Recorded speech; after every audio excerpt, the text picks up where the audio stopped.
It's Thursday, the 26th of February. From the MEN newsroom, this is Channel M's Lunchtime News, and these are today's headlines. Hundreds of jobs under threat as a travel firm announces it's closing its offices in Salford. This is not about us doing a cost-cutting exercise. This is about relocation. This is about making a more efficient business as part of the integration, as part of the merger. Also coming up, record losses. The Royal Bank of Scotland announces how many billions it went into the red last year. Plus, the young boy who's his grand's hero at the age of 4. The crew that attended to him, or attended Jack's grand, said that he was, very, very calm, very, very brave. Most adults would struggle to deal with that situation themselves.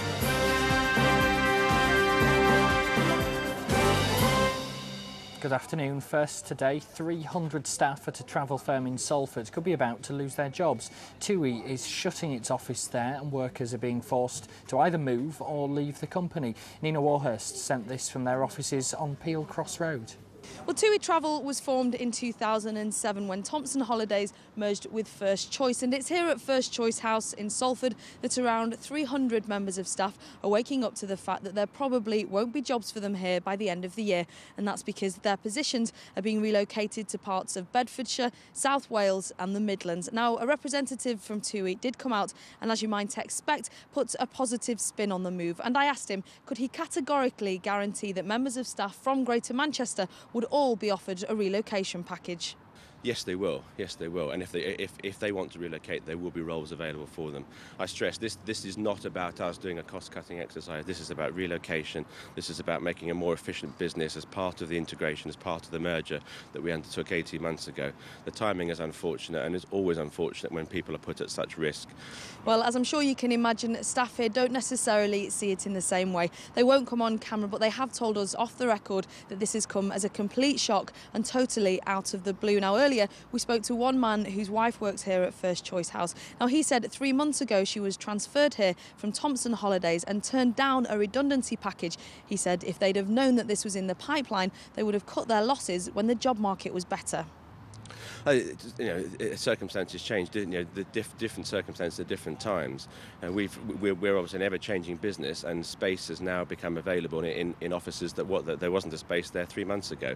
So suddenly we get new opportunities as part of the integration. Well, Mr Williamson did stress that today only marks the beginning of a 90-day consultation process and that nothing is as yet set in stone. But staff here say they're under no illusion, that they'll have to accept relocation or face redundancy and head into an increasingly uncertain job market. Nina Warhurst, Channel M News.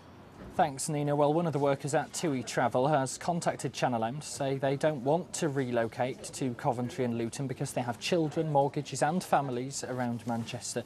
The employee, who doesn't want to give their name, also says at a time of economic crisis, why ruin the lives of 300 people and their families? Well, are you affected by this? Drop us a text to 88821, start your message with the word news, or you can email us as well, newsdesk@channelm.co.uk.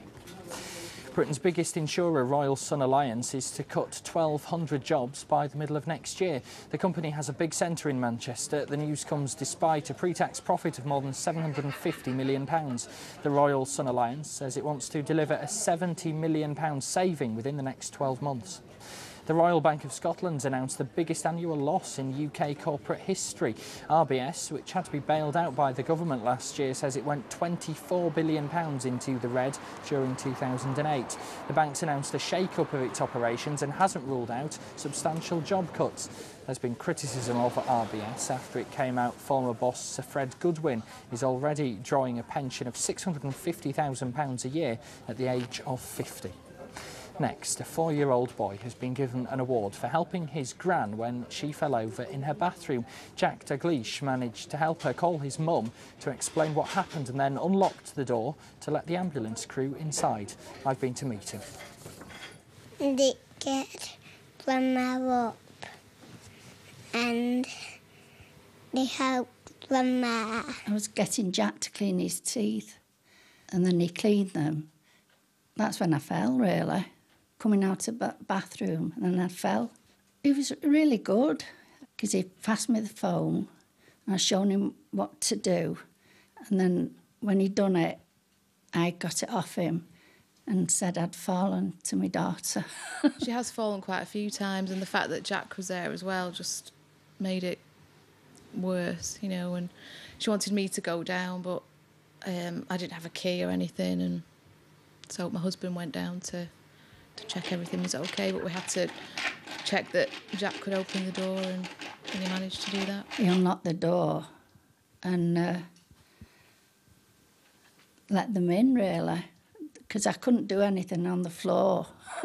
When the paramedics checked Jean out, thankfully she wasn't badly hurt and didn't need to be taken to hospital. It was only her shoulder that she bruised, but without young Jack here to help her when she fell onto this piece of floor and to unlock this front door so the ambulance crew could get inside, she could have been stuck for much longer. That's why he's now been given a Junior Life-Saving Award. The crew that attended to him, or attended Jack's gran, said that he was, you know, very, very calm, very, very brave. Most adults would struggle to deal with that situation themselves. She can't get up, and she fell near the toilet door. The paramedic gave me the teddy bears, and the paramedic gave me the ambulance down there. I don't know what I'd do without him, I honestly don't. I wouldn't forget him, never. He was a brick with me, really a brick. Very special, isn't it? To him, he just thinks it's the normal thing to help Grandma, and, you know, but no, he's done really well. Style Women's Prison has been criticised for failing to meet the challenges of highly vulnerable inmates. An inspection showed that staff lacked the training and support to deal with the most damaged women, as half of them were dependent on drugs. 9 have killed themselves while on remand or convicted there since 2002. An inquest heard how a pensioner died after waiting 2 weeks for a hip operation at Tameside Hospital. 74-year-old June Kershaw had suffered a fall, but there were no beds on the orthopaedic ward for her, and she developed pneumonia. The coroners recorded her death as accidental. Tameside Hospital has been criticised in the past for its care of the elderly. The Bishop of Manchester's voiced fears that the recession could be exploited by extremist groups. The Right Reverend Nigel McCulloch says he's worried they could try to win support by blaming migrants. He's also criticising a culture of buy now, pay later, and saying consumerism's led to the banking crisis. Film director Danny Boyle is to be honoured by his hometown. Just days after his film Slumdog Millionaire had success at the Oscars, he's now getting a special award from Bury, where he came from. And he's not the only one, as Kevin Duffy now reports. Be too expensive. When success came, it was in Los Angeles, America for film director Danny Boyle, it was in Beijing, China for Paralympian Zoe Robinson, and it was in London for Brit Award winners Elbow. But tonight, it's the council chamber at Bury Town Hall, which links all three. The council is putting together proposals which would see Ratcliffe-born director Danny Boyle, Bury-based Van Elbow and Paralympian Zoe Robinson to be given freedom of the borough to congratulate them on their individual successes over the past civic year. There you go. There's another glittering ceremony in store for these celebrated citizens of Bury. But what does it mean to be made a freeman of the borough? Well, quite simply, it's the highest honour that a municipal borough can give to any of its citizens. What it actually means many, many years ago is that people could drive or horseback on their horse through the borough, and they could feed their horses outside the town hall. They could do other things. They could actually have their sword drawn, etc. And it's very similar to the Fusiliers, because the Fusiliers has the freedom of the borough. They can parade with muskets on and their bayonets, etc. So it's something which obviously they don't do now, but it's a great honour to have this bestowed upon them. And the Bury trio are not alone. On Monday, the football legend, Sir Bobby Charlton, will be made a freeman of the City of Manchester. Kevin Duffy for Channel M News. Thanks, Kevin. Well, it's also come out that Danny Boyle's being lined up to appear on the real Who Wants to Be a Millionaire. The show would also put the film's star, Dev Patel, in the real hot seat. In the movie, he plays orphan Jamal from the Mumbai slums, who hits the jackpot in the Indian version of the TV quiz. If the plan's agreed, Dev will team up with Danny Boyle to try to win cash for a charity that aims to change the lives of children living on the street. A violent robber who kicked a woman in the head before stealing her handbag has been jailed for a minimum of 5 years. Dean Lacey of Lundy Avenue in Chorlton left his victim unconscious as she was walking home from work on Chatfield Road. She was treated for concussion and a serious facial injury. Lacey was chased by 2 men who saw the attack. Police say he's a dangerous man who preyed on lone women. Next, a pub in Prestwich has been giving out free beer and wine, but before you start racing off down there, it's perhaps not what you might imagine. An event's on at the Parkside Hotel to promote alcohol-free week, so none of the drinks alcohol. More on this now from Georgia Calvin-Smith. The charity Cancer Research has recently claimed that drinking as little as 2 alcoholic units a day can significantly increase the risks of developing certain cancers. And there's also strokes, heart disease that can be caused by regularly drinking more than the recommended levels of alcohol. Alcohol-free week's intended to encourage people to take stock of the amount of alcohol that they drink. And for those who find that they're drinking more than the recommended limits, then perhaps that they should have 1 or 2 alcohol-free days in a week, and on those alcohol-free days they might choose to drink alcohol-free wine and beer. Most people I spoke to encouragingly claim that giving up alcohol wouldn't be too difficult. Started for 3 months once, so yeah. Why did you do that? Because I wanted to. My father's from the continent and I was introduced to alcohol at a young age and I've grown up with it and it's not really a big thing. I've done it over a Lenten period, say for 6 weeks, and given up all alcohol, and it was fine actually. Yeah, quite easy. But it can be tough going for those wanting to do without for a while, and often it can mean foregoing the pub completely. But there are alternatives for temporary teetotalers. The owners of this pub in Prestwich have truly been getting into the spirit of things this week by offering customers taster sessions where they could try alcohol-free drinks for free. But it's not just been a one-off, because they've been serving alcohol-free beverages for about a year and have been pleasantly surprised at just how well they've gone down.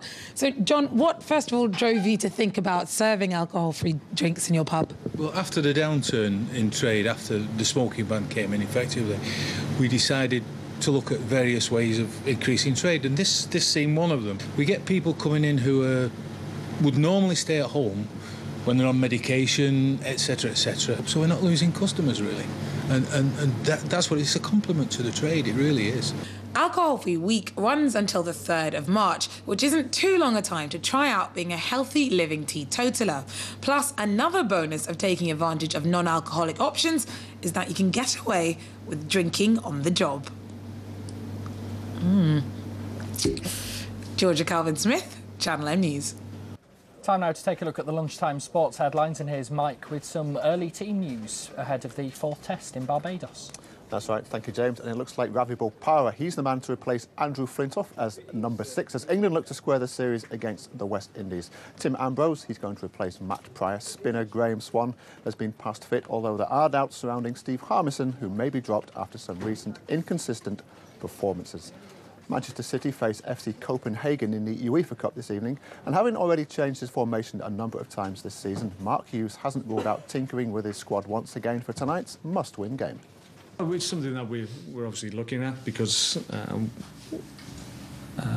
on numerous occasions I've kept the same team. We've done really well at home and then we've disappointed away, so we've got to look at different things, and maybe away from home we go with guys that have a defensive mentality, just to make sure that we've got that platform to enable us to get the result that we want. We've got great attacking threat in the team anyway, so the fact we can possibly build a platform in which to spring certainly counter-attacks, which we did the other day very, very well, then that may be the way that we're going to go from now to the end of the season, because in the last couple of games it's worked well. Now City's attacking options have improved since the arrival of Craig Bellamy, who's already got on the score sheet a number of times this season, with Mark Hughes impressed with the impact the player has had on his side. I expected him to settle quickly, because he was in a good run of form anyway, and obviously knowing his qualities and his desire to succeed, then it was a very simple equation for me. I needed to bring a guy that had drive and personality and outstanding pace, which gives us a threat that we didn't didn't have before Craig came, and the fact he's able to stretch teams and give them a problem with his pace and his ability on the ball, that enables other players in our team to have more space. So I've been really pleased with the impact that he's had. Macclesfield Town's poor run of form shows no sign of ending following last night's 2-0 home defeat against Port Vale. Adnan Ahmed and Louis Dodd scoring late goals for the visitors, with Macclesfield now having taken just 1 point from the previous 18. Sale Sharks director of rugby Kingsley Jones was one of the guests on this morning's breakfast show, and he began by explaining just how he managed to persuade Jason Robinson to join the club as head coach. Well, we know each other really well. Obviously, Philippe and I appointed him as captain. He was our captain for 3 years, and in that role at the level we play, you know, he's a direct link between the players and the coaching staff, and I've always had a great relationship with him. Coach-captain relationship has to be close, and we were probably the closest relationship of all the other coaches and players, and that's how we got to know each other well, trust each other, and you know, he's given me a compliment by saying that he probably wouldn't get back into rugby unless it was for the right people or with the right people. But there could be some bad news on the horizon for Sale, with All Black Luke McAllister rumoured to be leaving at the end of the season. Once again, here's Kingsley Jones. Luke has been fantastic for us, and of course one of the best players in the world, if not the best player in the world. He's told me there's a decision between us and one other. You know, it'll be for the right reasons that he makes the choice. You know, obviously he's got a family in New Zealand, so it's a real tough decision for Luke. Will he be able to keep you till the end of the season? Oh yeah, he's on song to the end of the season. I was with him yesterday. He's got a slight knee injury, and it's supposed to be 4 weeks, and he came to see me yesterday. He says he'll be 2 weeks, which I wouldn't be surprised because he's such a unique individual, such an athlete. So he would like nothing more than to win the Premiership this season, like everybody else at the club. Hull City are considering recalling striker Dean Windass from his loan spell at Oldham after their recent run of results saw the Tigers slip to 13th in the Premier League.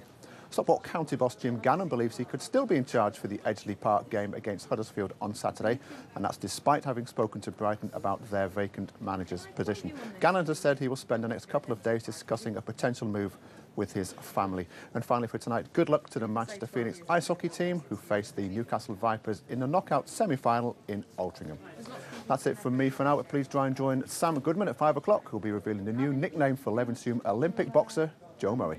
Mike, thank you very much for the update this lunchtime. Still to come on today's programme, why hip-hop is on the timetable for one Greater Manchester school, and the butlers who need nothing more than their birthday suits when they turn up for work. Looks are quite important. We're looking for, you know, attractive guys with good, ripped physiques, but that's not everything. It really is as much to do with being nice guys, intelligent, that can hold a conversation and chat to all the guests and make the party run smoothly.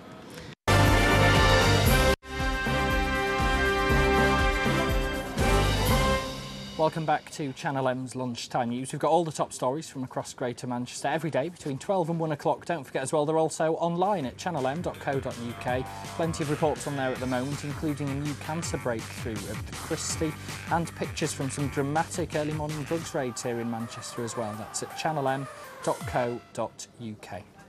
Next, most schools wouldn't start the day with a hip-hop performance, but that's exactly what was in store for children at Sale High School earlier. It's part of a touring project to warn young people of the dangers of guns and gangs. Ben Bland has more details. I understand it ain't my business, but I see you like a sister. Please tell your mister not to hit you. It may not look or sound like a school assembly, but behind the music was a serious message. The Manchester rap artists Soldier and Crown Jewels were in Sale with a project called Strength Awareness for Education, or SAFE for short, warning young people that gangs and guns are not as glamorous as they may think. The session's still going on here in the hall at Sale High School, and this project has been to 9 schools across Manchester since December to convey the reality and the dangers of guns and gangs. Today's performance was good. I got the message that you shouldn't mess with knives or guns. Like, not to get in gangs and to, like, be a leader, not a follower. I took out not to pick up knives and just don't get in gangs and stuff like that. Don't get involved in gangs because you'll die or go in prison. While the police patrol areas where gangs are a problem and have seized many hauls of weapons, the idea of the SAFE project, which is funded by GMP, is to discourage young people from joining gangs in the first place. Some of the young people have come up to us afterwards or hit us up on the internet, because we've got MySpace and stuff like that, and said, you know, you've really changed. Some of them have said you've really changed my life and give me a different perspective, because some of them were going down the wrong paths, and we've managed to kind of persuade them not to do that and think for themselves and follow their own dreams, follow their own path. So it has been really, really overwhelming, really.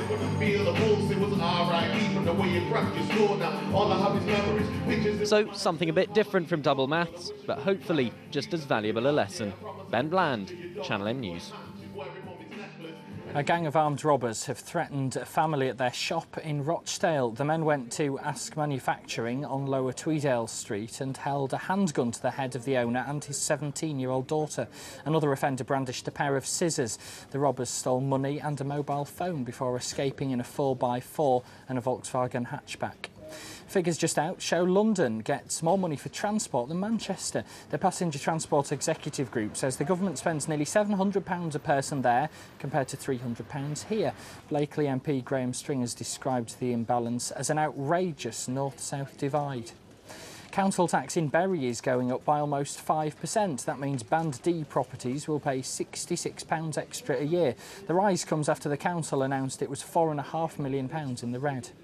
Now, we're deep in a recession and jobs are very hard to come by, but no matter how hard life gets, would you be prepared to parade half naked around city centre bars? Well, a recruitment firm has been to Blue Bar looking for some butlers in the buff.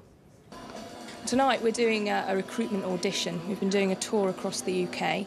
And it's an open audition. We're inviting guys who think they've got what it takes to become a butler to come along, sit, chat to the panel, have some photos taken, and then we'll go from there. Looks are quite important. We're looking for, you know, attractive guys with good, ripped physiques, but that's not everything. It really is as much to do with being nice guys, intelligent, that can hold a conversation and chat to all the guests and make the party run smoothly. You do well. I've got a mortgage, so it's paying for that at the minute. You do get a lot of photos taken. I'm scared to even think about how many pictures I've got of my bum on Facebook. Well, there have been a few bright spells across the area this morning. With a look at the afternoon's weather now, here's Michelle Eagleton.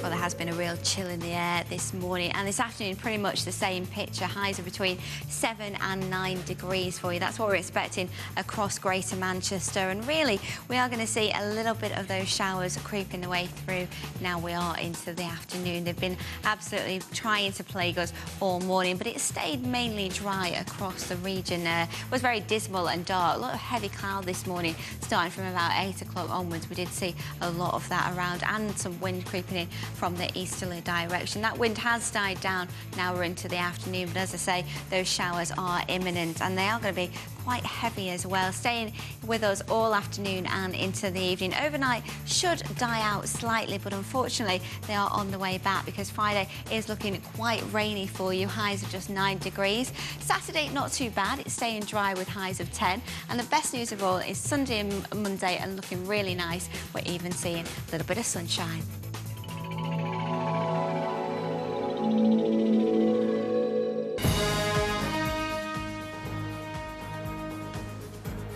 You're watching Channel M's Lunchtime News. Our top stories right now. 300 workers at the travel firm TUI in Salford are facing an uncertain future. The firm's office is to close, forcing them to either relocate or lose their jobs. Royal Bank of Scotland announced the biggest loss in UK corporate history. The bank, which is partly owned by the taxpayer, went more than £24 billion into the red last year. And film director Danny Boyle is to be given the freedom of Bury. The council's made the decision after his Oscars success. More on all those stories with Andy Crane from 5 tonight. But from me and the rest of the Lunchtime team, have a good afternoon. Bye-bye for now.